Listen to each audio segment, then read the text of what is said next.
আমাদের মোবাইলে সামনে এবং পিছনের ক্যামেরা দিয়ে শুধু সেলফি তুলতেই জানি, কিন্তু এই সেলফি তোলা ছাড়াও কিন্তু ফোনে এই ক্যামেরা কিন্তু অনেক কাজ আছে। এটা কিন্তু আমরা 99% লোকই জানি না।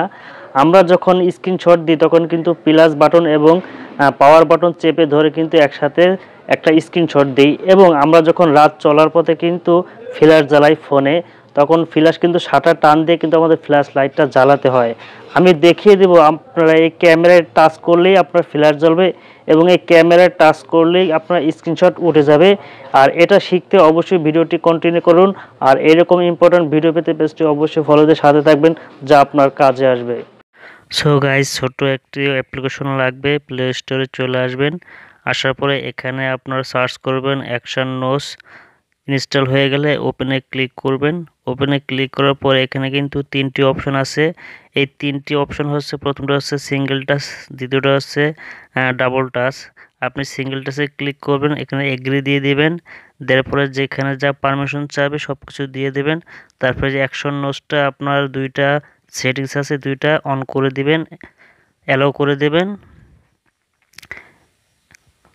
দুইটা সেটিংসে অ্যালাউ করে দেওয়ার পর ব্যাকে চলে আসবেন। ব্যাকে এসে এখানে যেটা ডাবল টাচ দেখতে পাচ্ছেন, যে ডাবল টাচে যদি ক্লিক করা হয় তাহলে এখানে কিন্তু স্ক্রিনশট হবে। আপনি যখন ক্যামেরায় ডাবল টাচ করবেন তখন কিন্তু স্ক্রিনশট হবে। এটা হচ্ছে সিঙ্গেল টাচ। সিঙ্গেল টাচ করলে আপনার ক্যামেরায় সিঙ্গেল টাচ করলে আপনার ফ্ল্যাশটা জ্বলে উঠবে।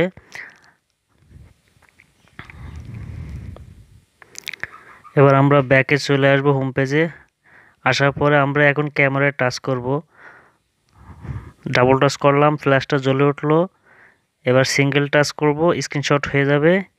এইভাবে আপনি আপনাদের ফোনে যে ফ্রন্ট ক্যামেরা আছে এবং ব্যাক ক্যামেরা আছে, এই দুটাকে দিয়ে আপনি স্ক্রিনশট ব্যবহার করতে পারবেন এবং ফ্ল্যাশ লাইট ব্যবহার করতে পারবেন।